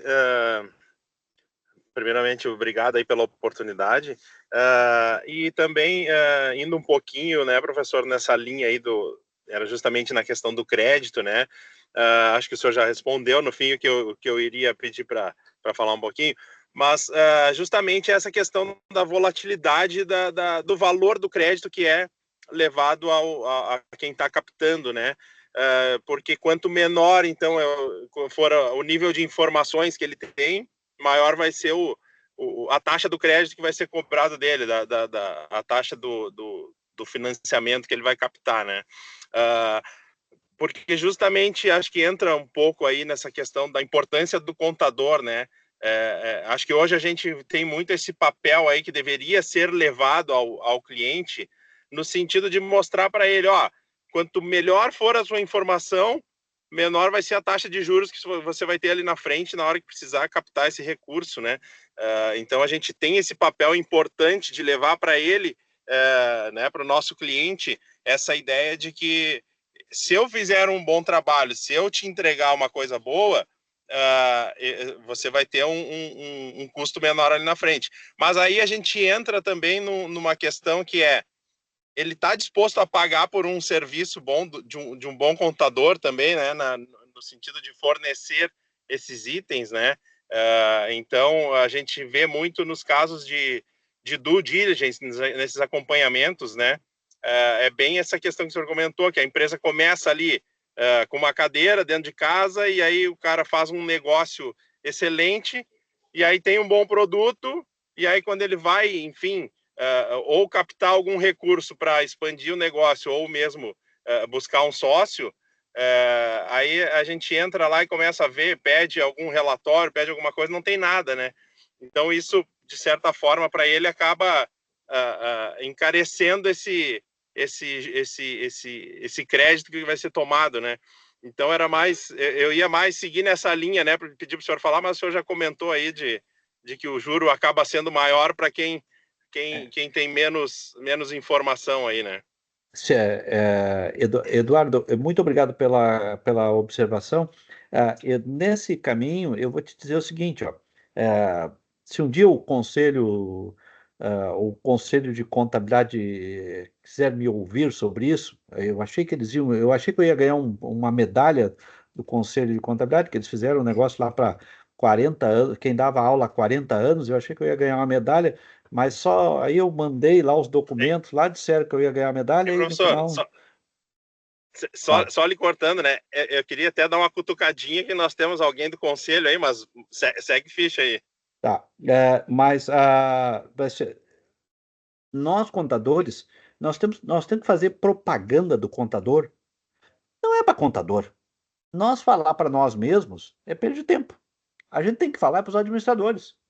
A gente tem que pegar a teoria de estrutura de capital, os artigos de estrutura de capital, e mostrar para os administradores que quanto mais informação tem disponível, mais barato é o crédito, mais barato é o custo de capital, mais barato é o custo de capital. Isso vou dizer assim, o grande trabalho que a gente tem que fazer é mostrar que fazer as pessoas se colocarem no lugar, sair do lugar de empresário e ir para o lugar de emprestador de dinheiro. Para quem você empresta mais dinheiro e mais barato? Para quem você conhece ou para quem você não conhece? É simples assim. E o que é conhecer alguém? Conhecer alguém é você ter um histórico confiável. Quem é que tem informação confiável para que um administrador tome decisões e preste contas? A contabilidade. Então, esse é o nó, e esse é o nó. E é difícil pagar por isso? Sim, é difícil. Ou você paga o contador para ele te dar a informação que você precisa, ou você vai pagar muito caro. Hoje nós estamos pagando quantas mensalidades de contabilidade tu está pagando quando tu poderia pegar um juro pré-fixado de 10%, aliás, um juro de 6,75 ao ano, e tu vai pegar um juro de 14. Quantas mensalidades de contabilidade tu está pagando? Quantas? Se você tem a sua vida organizada, você pega um dinheiro hoje do BNDES de auxílio de enchente a 6,75. Se você, o banco, na mesma hora o Banrisul, Sicredi, Caixa, Banco do Brasil, diz assim, não tem problema, você não consegue acessar a linha do BNDES. Eu tenho uma linha de desconto duplicatas, que é Selic, mais um spread de 0,50. Pega o spread de 0,50, multiplica pela Selic, isso dá 14, 15% ao ano. 14, 15% ao ano contra 6,75 é quase o dobro. Mais que o dobro. Quantas mensalidades de contabilidade você pagaria aí do contador? Quando é que a gente descobre... Aliás, esse é o nosso jeitão de funcionar no Brasil. Nós somos reativos, né? Quando é que a gente descobre o custo do contador? É na catástrofe. É quando... num momento de minha vida, a gente fazia visitas para abertura de capital das companhias. Aí, quando o mercado começava a bombar, o cara dizia, quero abrir meu capital. Aí você chega, o que eu tenho que fazer? Você está 5 anos atrasado. Você tinha que começar a pensar isso 5 anos atrás.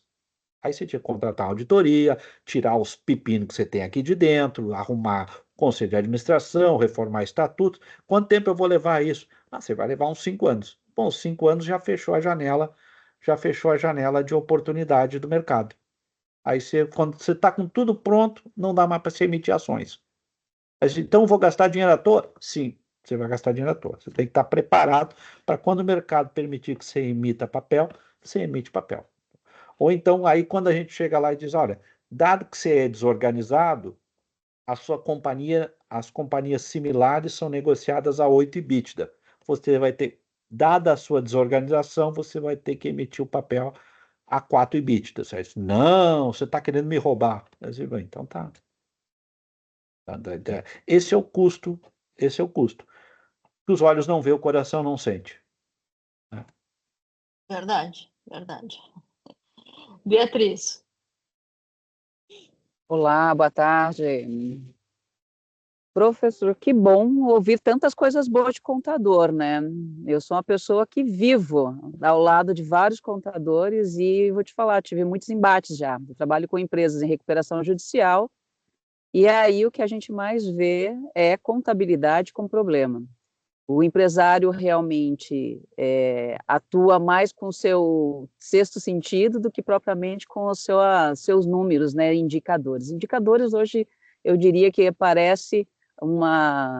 são laudos com indicadores parecem mais figurativos do que propriamente representativos do que a empresa opera. Eu trabalho bastante com laudos, né, e digo o seguinte, uma contabilidade organizada, eu vou discordar que ela propicie um crédito melhor. Eu acho que no Brasil nós fazemos análise pelo perfil do devedor. Quanto tu deve, como é que você faz com esse débito, como é que você tem de assiduidade desse teu pagamento e quanto de volume você costuma transitar, né, pela sua empresa, da capacidade dela. Então, eu acho que a gente ainda não lida muito bem com esses indicadores. Nós ainda... Porque eles são apenas... São enfeites dentro de muitos laudos. E olha que eu sou produtora de laudo, estou falando contra mim mesma. Mas olha só, e dentro de uma recuperação judicial, por exemplo, nós temos obrigação de abrir os portões da empresa e abrir esses números todos, divulgar. E eu vou te dizer, eu vejo, olha, balanços assim, que eu processaria o contador, o dono da empresa e até a pessoa que limpa o chão da empresa. Mas as pessoas não percebem. Então, assim, eu acho que a gente ainda não sabe lidar com o número de informação, é uma coisa, nós ainda não conseguimos organizar a profissão em si e botar ela onde ela deveria estar, que é justamente organizando os números e ao lado do empresário. A gente ainda tem muito essa dificuldade. Por isso que, assim, eu sou uma pessoa que eu sou muito pró-governança, porque eu acho que a governança, ela faz esse elo. Ela traz a contabilidade, ela traz o profissional e ela traz o empresário, ela ajusta isso.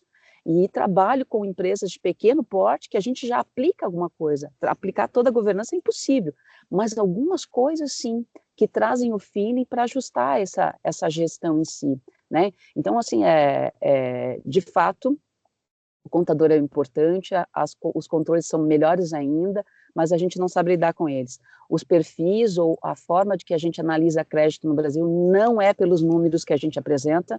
Vou te dizer que nem a PGFN, tá? Ela faz liberações de organizações tributárias e não, é paliativo, não é sobre o balanço, é sobre uma outra coisa. Então, assim, ó, a gente não está usando, e nunca foi incentivado, de certa forma, até com essa organização toda, né?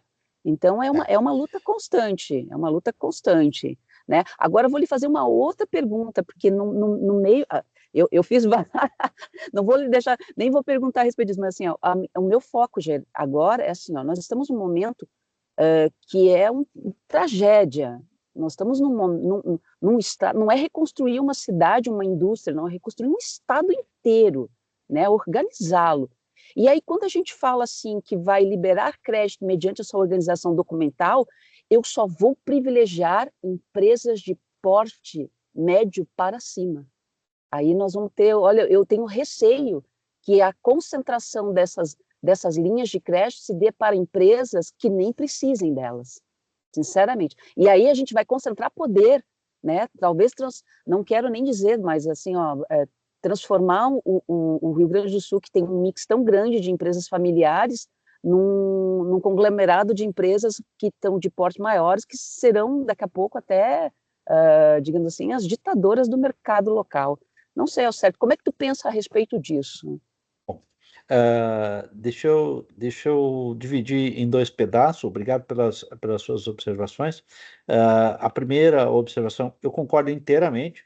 A gente não dá crédito com base nas informações das companhias, por uma razão muito simples. Se a gente for dar crédito pelas informações que as companhias apresentam, a gente não vai dar crédito para ninguém, quase, porque é um horror. A qualidade das informações que o mercado de crédito dispõe, ela você tem que buscar, como eu falei, você tem que buscar outros instrumentos, tem que buscar a nota da Coca-Cola para juntar no seu quebra-cabeça e dizer que esse fluxo que a companhia diz que tem, ele existe de verdade. Então, os balanços e os planos de recuperação judicial que eu já tive acesso em pequenas e médias empresas, eles são fictícios, absolutamente fictícios. A grande maioria deles são absolutamente fictícios. Eu concordo em gênero, número e grau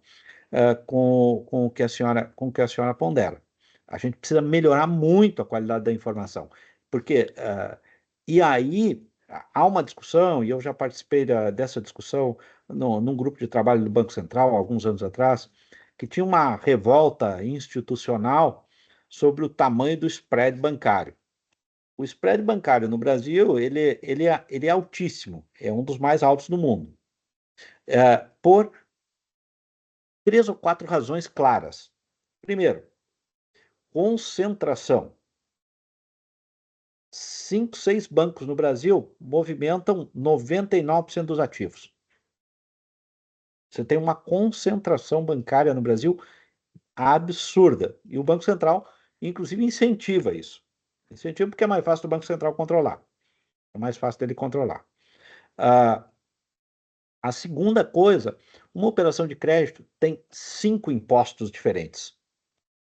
PIS, COFINS, IOF, Imposto de Renda, Contribuição Social. E ainda tinha CPMF. Então, você tem uma carga tributária grande. Então, eventualmente, os deputados vão lá e aprovam um aumento de tributação nos bancos. Não, estão aumentando a tributação da operação de crédito, porque o banco no dia seguinte vai repassar isso para a operação de crédito. Então, você tem uma carga tributária grande. A segunda coisa, você tem nesse spread um spread de risco. E esse spread de risco, ele representa claramente a fragilidade da informação fornecida. Então, a última coisa que nós vamos acreditar nesse país, ou no mundo, é que banqueiro está nesse jogo para fazer bondades. Não, banqueiro não está ali para fazer bondades. Talvez os banqueiros sejam mais explícitos, e daí é melhor conversar com o banqueiro, que você sabe exatamente qual é o interesse dele. Quando você conversa eventualmente com o médico diz: estou aqui por vocação para salvar vidas. Não, amigo, você está aí para ajudar a comprar sua Mercedes. Você conversa com o advogado diz assim: não, estou aqui porque meu coração foi feito para defender as pessoas. Não, você está ali para comprar Mercedes, amigo. Não vou. O banqueiro não, ele senta na mesa com você e diz: eu estou aqui para ganhar retorno de patrimônio líquido, minimizar risco e maximizar retorno. Ponto. Então você sabe exatamente o que ele está ali. Então, parte desse spread bancário tem os bons pagadores, os bons geradores de informação, pagam um spread para atender às perdas com os problemas da informação ruim, enfim, de todo o problema que a gente tem no mercado de crédito. Se a gente quiser reduzir claramente spread bancário, esse é um dos caminhos a fazer melhorar a qualidade de informação. A qualidade da informação é ruim, é muito ruim, muito, muito, muito, muito, muito ruim. Então, como eu falei, as companhias, eu fico absolutamente surpreso como as companhias conseguem ser geridas sem ter informação nenhuma. Quanto mais para passar informação. O problema é que eles são bem honestos. Eles não dão informação nenhuma ao mercado, mas porque eles não têm mesmo. Eles vão gerindo as companhias no sexto sentido, o qual, segundo a minha percepção, não existe, tá? E erra mais do que acerta, tá? O tal do sexto sentido esse. Mas, enfim, então, nesse pedaço eu concordo inteiramente com a senhora. No outro pedaço, é um pedaço complexo, é um pedaço complexo, é uma discussão filosófica e ampla. Eu acho que eu já estourei todos os tempos possíveis e imaginários, e eu não vou entrar nessas discussões aqui. Mas eu lhe digo que eu não gostaria de ver o helicóptero de Friedman funcionar, porque normalmente ele acaba custando caro. O helicóptero de Friedman, para quem não lembra, é quando a gente estuda lá na economia, que Milton Friedman diz que se a gente pegasse um helicóptero cheio de dinheiro e saísse distribuindo dinheiro a rodo para todo mundo, sem critério, em 10, 15 anos, nós estaríamos tão desequilibrados como começamos. Tá? Então, eu sei que esse é um problema, esse é um problema, nessa reconstrução do Estado, nós vamos ter desequilíbrios. Aliás, o Brasil, gentilmente, todo ano eu sou convidado para participar de um seminário que o Credit Suisse promove, e esse ano eu fui nesse seminário, e tinha uma palestra sobre educação, né? Eles têm palestra lá sobre um monte de coisa e tal. Tinha uma palestra sobre educação. E aí era uma palestra com 3 secretários de educação de vários estados e com a Viviane Sena. E a gente assistiu lá, e a Viviane Sena mostrava coisas que a gente enxerga no Brasil e não se dá conta, né? E uma das coisas ela mostrou é o seguinte, né? O Brasil, ele é um país chocante sobre vários aspectos, né? Então, a Rocinha e a Gávea são separadas por uma rua. Uma rua separa a Rocinha da Gávea. O IDH da Gávea é igual ao da Bélgica. O IDH da Rocinha é igual ao do Sudão. É uma rua que separa. A expectativa de vida na Gávea é 76 anos. A expectativa de vida na Rocinha é 53. Esse é o Brasil. É o país das enormes, das gigantescas desigualdades. E cada catástrofe que acontece, estas desigualdades são exacerbadas. A pandemia, por exemplo, na nossa área, na educação, quando a gente disse, vamos botar todo mundo online, apareceram, e nós, dentro da universidade, a gente viu isso claramente, tinha aluno nosso que não tinha acesso à internet. Que não tinha acesso à internet. A gente participou de campanhas, de vaquinhas, de coisas do gênero, Letícia deve lembrar disso, para comprar chip de celular para aluno, para pegar notebook usado e dar para aluno. E aí tinha aluno nosso que assistia PowerPoint olhando numa telinha de celular. E a gente vai dizer, e a gente vai dizer que esse aluno teve o mesmo acesso à educação que o aluno que tem um notebook com a Vivo Fibra em casa e com 2 telas. Então, esse é o Brasil. E o Brasil, a cada catástrofe, lamentavelmente, essas desigualdades são exacerbadas. São exacerbadas de cortar o coração. Então, quando você vê assim, a criação de empresas no Brasil, ela se dá muitas e muitas vezes como alternativa de sobrevivência ao desemprego. O sujeito está desempregado e ele vai lá e monta uma pequena empresa, ou uma espécie de terceirização de faz de conta, ele começa a prestar serviço para uma grande empresa. Então o sujeito vai lá, o empresário brasileiro é o sujeito que ficou desempregado, começou a vender sanduíche, e ao vender sanduíche viu que aquilo era um negócio bom, e aí ele montou um bom negócio de venda de sanduíche, e isso se transformou numa fábrica de sanduíche. E ele opera na informalidade, ele opera vendendo o almoço para comer a janta, não tem uma reserva, não tem capital de giro, não tem um sistema de gestão, e aí acontece uma enchente que leva o restaurante de sanduíche dele, levou tudo. Levou tudo. Esse sujeito ele vai recomeçar lá de baixo. Aí ele vai ter que olhar uma linha de Pronamp, aí o Pronamp vai pedir garantias, ele não tem garantias. As garantias foram água abaixo. Então, eu compartilho das suas observações, compartilho, concordo com ela, e digo assim, essa é mais uma das faces cruéis, das enormes desigualdades que o Brasil tem nesta área e em todos os outros setores. Nós que estamos dentro de uma universidade pública, a gente enxerga cada coisa de cortar o coração, né? De cortar o coração do sujeito. Por que você não está vindo à aula? Faz três semanas que você não aparece, por que você não vê?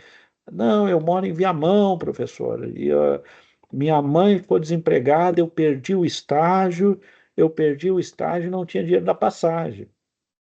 Aí se diz, bom, o que você faz, né? O que você faz, né? Então, vou dizer assim, esse é o Brasil. Esse é o Brasil real. Esse é o Brasil real. Vou dizer assim, e com as pequenas e médias empresas, eu lamento dizer, lamento concordar com a senhora. Vamos ter, após a catástrofe, uma desigualdade. Da mesma maneira que nós vamos enxergar municípios mais organizados e com mais poder de convencimento e com mais poder de acesso, com mais lobby, ter acesso a maior quantidade de dinheiro do que municípios que não têm um poder econômico enorme. Então, nós vamos ver isso. Infelizmente, lamentavelmente, infelizmente, essa reconstrução ela vai ser amplamente assimétrica.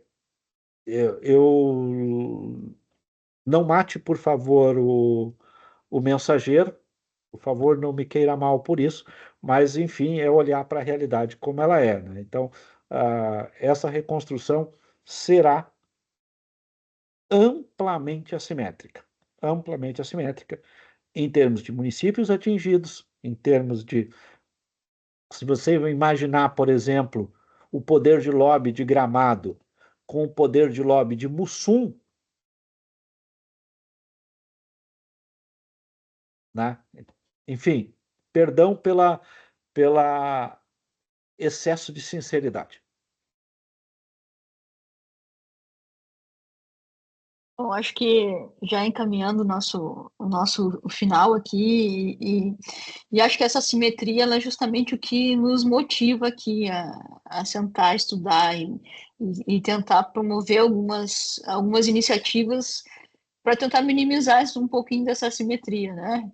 A gente não vai conseguir, não vai resolver todos os problemas, mas um pouquinho que a gente conseguir ajudar e conseguir colocar o nosso conhecimento, né, à disposição das empresas, dos computadores, isso pelo menos ajuda um pouco, né? Então, acho que gostaria de agradecer ao professor Marco por realmente foi uma excelente aula, né, em termos de conhecimento teórico e prático. O assunto não se esgota, infelizmente, né? É um assunto que ainda a gente tem muito a tratar e depende muito da realidade de cada empresa, da situação, da peculiaridade de cada uma. Então, é um tema que a gente vai continuar discutindo aí nas próximas semanas.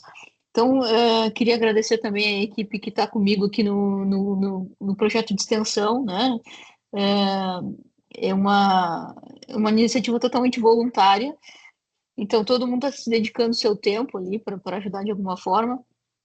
E também já lembrar que na quinta-feira que vem, no mesmo horário, a gente vai ter mais uma live com a professora Klébia sobre contabilidade para micro e pequenas empresas, que é justamente aí uma tentativa também de chamar a atenção, pelo menos para esse aspecto aqui, contábil e de informação, né?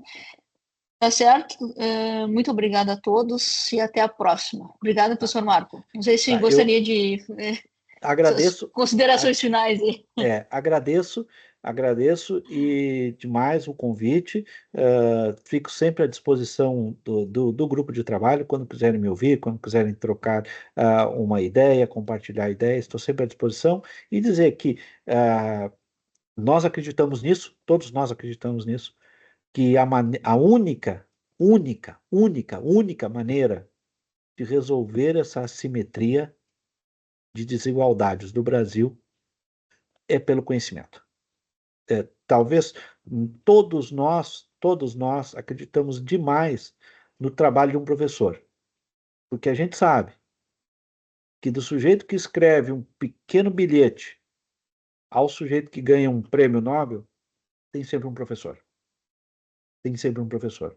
Muitas vezes a gente se sente pregando no deserto, porque em cima não nos escutam, embaixo não nos escutam, do lado não nos escutam, e parece que a gente está pregando no deserto. A gente está dizendo para os nossos alunos: estudem, estudem, isso faz a diferença. Estudem, estudem, isso faz a diferença. Você vai no empresário e diz: estuda, estuda, isso faz a diferença. E a gente vai para os nossos governantes e diz: pelo amor de Deus, valorizem as escolas, valorizem a formação das pessoas. Valorizem a formação das pessoas, para não condenar esse país ao subemprego, para não condenar esse país à armadilha da renda média, que a gente não consegue sair dos crescimentos de PIB de voo de galinha.